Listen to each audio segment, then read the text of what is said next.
Miss Deidre Prescod, come on up.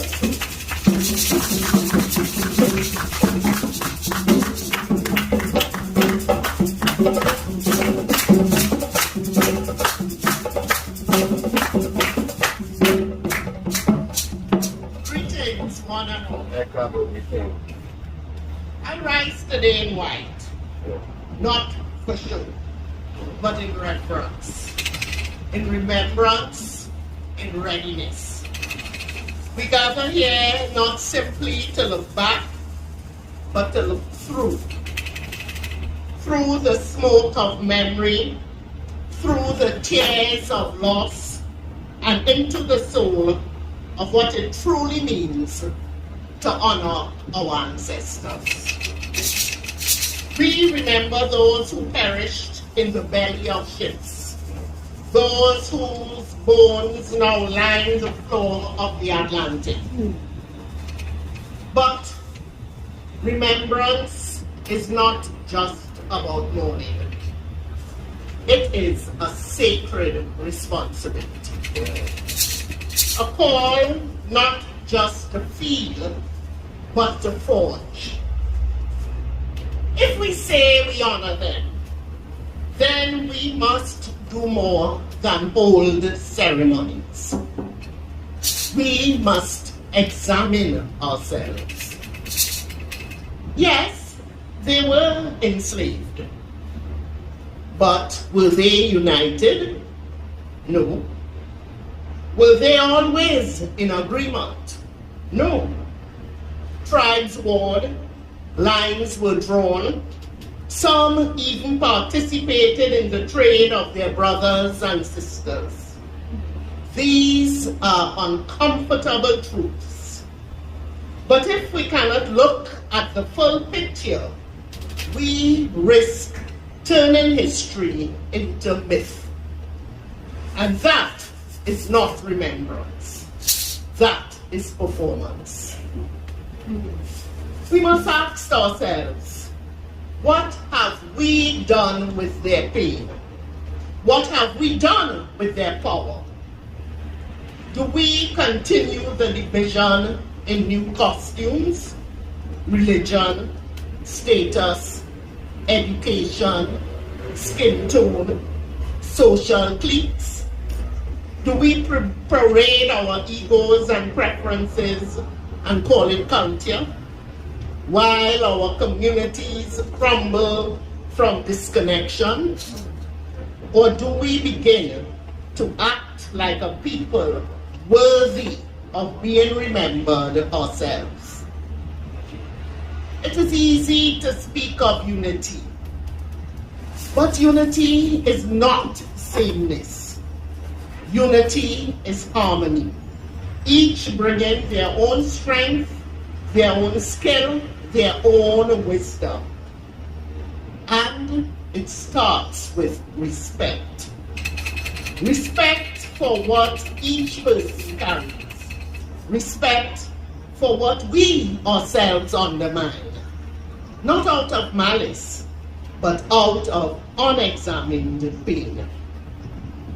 If we want to move forward, we must study not only what has been done to us, but what we do to each other.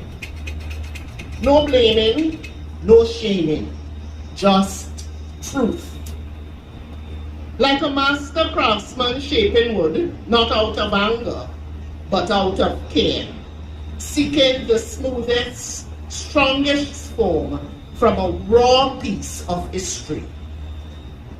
And as an artist myself, I have learned something sacred.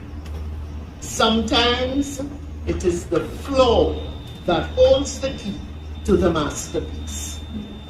Not because it disappears, but because it is worked with deliberately, lovingly. Lovingly, we work with it until it becomes a part of the story. A story that makes the whole more powerful. We must do the same. Not deny our errors, not name them, but face them with the mind to bring them into alignment. That is how the magic happens. Today, we stand in remembrance. Let us also stand in responsibility to form something better. Amen. Not perfect, but better. Not for the eyes of the world, but for the generations watching us from within our bloodlines. Our ancestors do not need performance. They need continuity.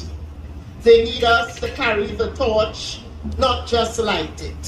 To build, not just chant. To unify, not just assemble. So let us leave here today, not only with full hearts, but with willing hands. Let us be the generation that stops passing on pain dressed up as pride.